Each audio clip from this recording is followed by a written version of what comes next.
Morning friends, hello friends, नमस्ते विद्यार्थी मित्रांनो. आज आपण संख्यांचा दशांशापूर्णांकातील संख्यांचा चढता क्रम आणि उतरता क्रम हा भाग पाहणार आहोत.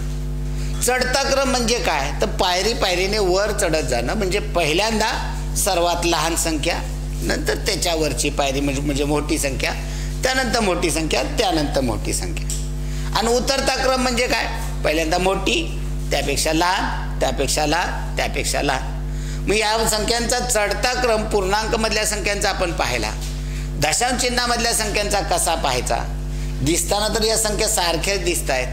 मग या संख्यांचा जर आपल्याला चढता क्रम किंवा उतरता क्रम लावायचा असेल तर दशांश चिन्हानंतरच्या ज्या संख्या आहेत, दशांश चिन्हामधल्या ज्या संख्या आहेत, याचा क्रम लावताना या संख्या एक विशिष्ट पद्धतीनं मांडणं गरजेचं आहे. त्या संख्या दशांश चिन्हानंतर त्यांची स्थानं जर सारखी केली तर आपल्याला हे खूप सोपं जातं. आता इथं पाहायचं पहिल्यांदा की दशांश चिन्हानंतर एकच संख्या आहे, इथे दशांश चिन्हानंतर दोन संख्या आहेत, इथे दोन आहेत, इथे दशांश चिन्हच नाही आहे. मी या सगळ्या संख्यांना आपल्याला दशांश चिन्ह टाकून दशांश चिन्हानंतर सारख्या केल्या पाहिजेत. आपण ओळीने ज्या संख्या दिलेल्या आहेत त्याच संख्या ओळीने आपण एकाखाली एक मांडूया की ज्याद्वारे आपल्याला ते पटकन लगेच समजेल. पहिली संख्या आहे 2.3. जेव्हा आपण संख्याखाली संख्या मांडतो तेव्हा एक काळजी घ्यायची, दशांश चिन्हाखाली दशांश चिन्ह. ही पहिली संख्या मांडली. दुसरी संख्या आहे 2.03.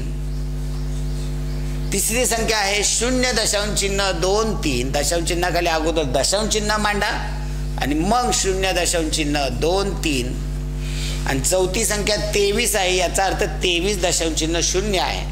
दशांश चिन्ह मांडा त्याच्या अगोदर 23. आता इथे एक करून घ्यायचं, सर्वांची दशांश चिन्ह सारखी करून घ्यायची. मी दशांश चिन्हानंतरच्या संख्या सारख्या करून घ्यायच्या. म्हणजे दशांश चिन्हानंतर इथं दोन दोन संख्या आहेत, इथं संख्याच नाही आहे, इथे एकच संख्या आहे. मग काय करायचं, मनात 0 द्या, किंमत बदलत नाही. म्हणजे 2.3 आहे ते काय करा, 2.30 करा. आता ही 23 आहे, याच्यानंतर दशांश चिन्हच नाही आहे, मग आपण दशांश चिन्ह दिलं 23. याचा अर्थ काय होतो, 23 दशांश चिन्ह 0. मग हे लिहिलं जात नाहीये. मग 23 दशांश चिन्ह इथेही 2 घरं करून घ्यायची. आणि मग याच्यामध्ये आता पहा, जेव्हा आपण सगळीकडे दशांश चिन्हानंतर 2 घरं सगळीकडे करून घेतली तेव्हा आता आपल्याला ते खूप सोयीस्कर झालं. आता सगळ्याची दशांश चिन्ह काढून टाकली तर काय संख्या होईल, 230. 2.03, 0.23, 23 दशांश चिन्ह 00. आता यातली लहान कोणती मोठी कोणती याचा वेगळा बनवणार आहे आपण, की दिलेल्या संख्यातली लहान कोणती संख्या मोठी कोणती संख्या एक छोटासा बनवणार आहे. हे जसे आपण 2 प्रश्नाचं घेतलं तसं 2 प्रश्नाचा तोही बनवणार. तर या ठिकाणी आता लहान कोणती, दशांश चिन्ह काढून टाकली, काय झाली संख्या 230, 203, 23, 2300. मग आपल्याला चढता क्रम लावायचा असेल, चढता क्रम काय करा, सर्वात लहान संख्या अगोदर चढता क्रम मध्ये. सर्वात लहान कोणती आहे 23. म्हणजे पहिल्यांदा 0.23 येईल, याच्यावर काट मारा म्हणजे पुन्हा रिपीट होत नाही. म्हणजे ही सर्वात लहान झाली, याच्यापेक्षा मोठी चिन्ह हे आहे. जी मोठी संख्या असते तिकडे शिंगे करायची.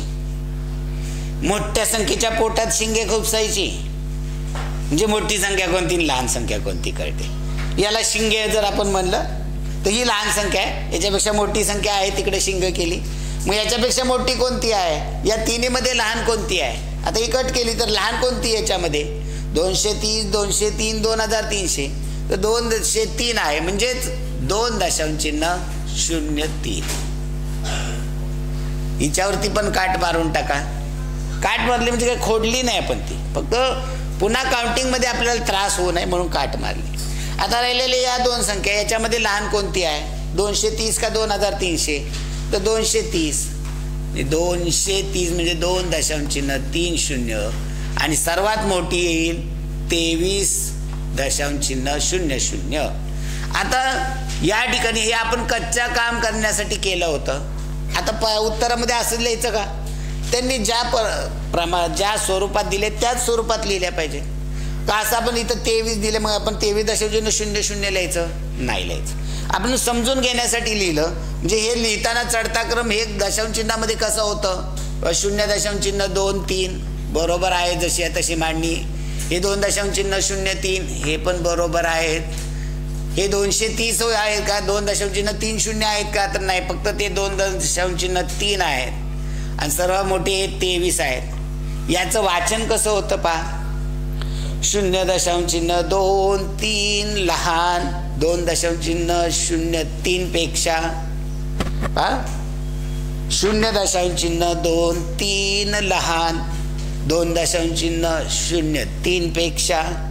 आता या पुढचं वाचन 2.03 लहान 2.03 पेक्षा 2.03 लहान 2.03 पेक्षा. याचं वाचन 2.3 लहान 23 पेक्षा 2.3 लहान 23 पेक्षा. हा झाला चढता क्रम. आता उतरता क्रम कसा होईल. उतरता क्रम पहिल्यांदा सर्वात मोठी संख्या येईल. याच्यामधली सर्वात मोठी 23 आहे. मूळ स्वरूप तिचं 23च आहे. ही मोठी आहे म्हणजे ही मोठी आहे म्हणून तिच्याकडे शिंगे केली. याच्यापेक्षा लहान आहे 2.3 याच्यापेक्षा लहान आहे 2.03 आणि त्यापेक्षा सर्वात लहान आहे 0.23. जेव्हा आपल्याला दिलेल्या संख्यांमध्ये लहान संख्या मोठी संख्या शोधायची असते तेव्हा त्याची दशांश चिन्हानंतरच्या संख्या सारख्या करून घ्यायच्या आणि दशांश चिन्ह काढून त्यांची तुलना करायची. अगदी पटपट आपल्याला जमतं. सेकंड दुसरं एक गणित घेतलेलं आहे पहा गणित हा विषय असा आहे की वाटतो की खूप सर हे काय आहे परंतु त्याची आवड लागल्यानंतर त्याच्यामध्ये किती वेळ आपण घालवतो अजिबात लक्षात येत नाही. फक्त काय आहे साध्या सोप्या गोष्टी आहेत फक्त त्या करण्याचं एकदा टेक्निक कळलं तर गणितासारखा सोपा आणि आवडीचा विषय नाही की ज्या विषयामध्ये तुम्हाला पैकीच्या पैकी मार्क मिळतात. मराठीमध्ये तुम्ही निबंध लिहिला 4 ओळी 10 ओळीचा निबंध लिहिला 4 मार्काला प्रश्न असेल 4 पैकी 4 मिळत नाहीत. 1 मार्क तिथं तुमचा कापला जातो कमी केला जातो. पण गणितामध्ये कधीच होत नाही. गणित जर तुम्ही स्टेप बाय स्टेप व्यवस्थित केलं तर 4 पैकी 4 द्यावेच लागतात. तिथं मानता येत नाही की 4 पैकी मी 3.5 देतो 4 पैकी 3 देतो. तर गणित हा विषय असा आहे की पैकीच्या पैकी मार्क मिळवणार. चला पुढे आपण याच्यामध्ये तुलना करायची आहे. लहान चढता क्रम उतरता क्रम. या संख्या एकाखाली एक लिहूया आपण अगोदर. 1.45 दुसरी संख्या 145 आहे. 145 लिहिताना एक काळजी घ्यायची सुटसुटीत संख्या लिहायच्या. दशांश चिन्हाखाली दशांश चिन्ह द्यायची. तिसरी संख्या आहे 14.5 आणि चौथी संख्या आहे 0.145. आता जर यांची तुम्हाला तुलना करायची असेल तर या संख्यांची दशांश चिन्हानंतरची स्थळं सारखी करणं गरजेचं आहे. दशांश चिन्हाच्या अगोदरची करायची गरज नाही आहे कारण त्या वाचून समजतात. आता इथं 3 दशांश चिन्हानंतर 3 घरं आहेत. इथं एकच घर आहे. इथं घरच नाही इथं 2च घर आहेत. सगळीकडे आपण दशांश चिन्हानंतरची घरं सारखी करूया. इथं 3 आहेत मग इथे 3 करून घेऊया. इथे 3 आहेत इथे 3 करून घेऊया. इथे 2च आहेत इथे 3 करून घेऊया. म्हणजे दशांश चिन्हानंतरची सर्व घरं सारखी झाली. आता यांचा चढता क्रम आपल्याला लावायचा. आता चढता क्रम लावताना खूप सोपा असतो की तुम्हाला पाहायचं आहे की चढता क्रम कशा पद्धतीने लावता येतो. की त्या ठिकाणी चढता क्रम लावताना सर्वात लहान संख्या अगोदर लिहायची असते. असेंडिंग नंबर पहा याच्यामधील सर्वात लहान संख्या अगोदर लिहिणं गरजेचं आहे चढता क्रम. मग सर्व आता दशांश चिन्ह काढून टाकली तर पाहिलं की तुम्हाला संख्या 1450 1,45,000 14,500 आणि 145. दशांश चिन्ह काढून टाकली तर मग सगळ्यात लहान कोणती झाली 150 म्हणजे कोणती झाली 0.145 ही सर्वात लहान झाली. त्यापेक्षा मोठी ही आपण लिहिली. मग याच्यापेक्षा मोठी आहे 1450 म्हणजे 1.450. यापेक्षा मोठी 14,500 म्हणजे 14.500 आणि सर्वात मोठी 1,45,000 145.000. आता हे अशा स्वरूपात लिहिणं गरजेचं आहे का? नाही. आपल्याला प्रश्न कोणत्या स्वरूपात होता त्या स्वरूपात लिहिणं गरजेचं होतं. आपण काय केलं, हे तुलना करण्यासाठी ज्या पद्धतीने केले त्या पद्धतीचं मांडणी केली. हे मांडतानाच आपल्याला लक्ष द्यायला पाहिजे, हे कच्चं काम करायला हे गरजेचं आहे. परंतु मांडताना ते काय करणं गरजेचं होतं, या स्वरूपामध्ये मांडणं गरजेचं होतं. जी पहिली संख्या आपल्याला आली असती 0.145 लहान 1.45 पेक्षा 0.145 लहान 1.45 पेक्षा 1.45 लहान 14.5 पेक्षा 14.5 लहान 145 पेक्षा. या पद्धतीनं हा चढता क्रम आहे, असेंडिंग ऑर्डर आहे. आता उतरता क्रम म्हणजे डिसेंडिंग ऑर्डर. उतरता क्रम यामध्ये सर्वात मोठी संख्या, आता ते लक्षात येतं आपल्याला. इथे चढता क्रम लिहिला की उतरता क्रम लगेच त्या संख्या उलट्या लिहायच्या. उलट्या 5 4 1 अशी लिहायची का? तर नाही, ही संख्या अगोदर फक्त येईल.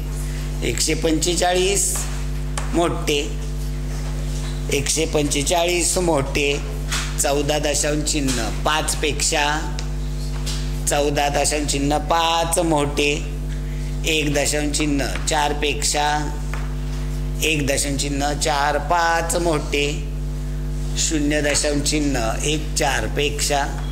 या पद्धतीनं हा चढता क्रम झाला. आता या ठिकाणावरती मला तुम्हाला काय शिकवायचं होतं की चढता क्रम उतरता क्रम यातली लहान संख्या कोणती, मोठी संख्या कोणती. याच्यामध्ये तुम्हाला जेव्हा प्रश्न येतो की असे पर्याय दिलेले असतात, यातील सर्वात लहान संख्या कोणती. आपण छोटासा व्हिडिओ बनवू, आपण एक 2 प्रश्नांचा छोटासा व्हिडिओ बनवू की यातली लहान संख्या कोणती, यातील सर्वात मोठी संख्या कोणती. ओके, धन्यवाद मित्रांनो.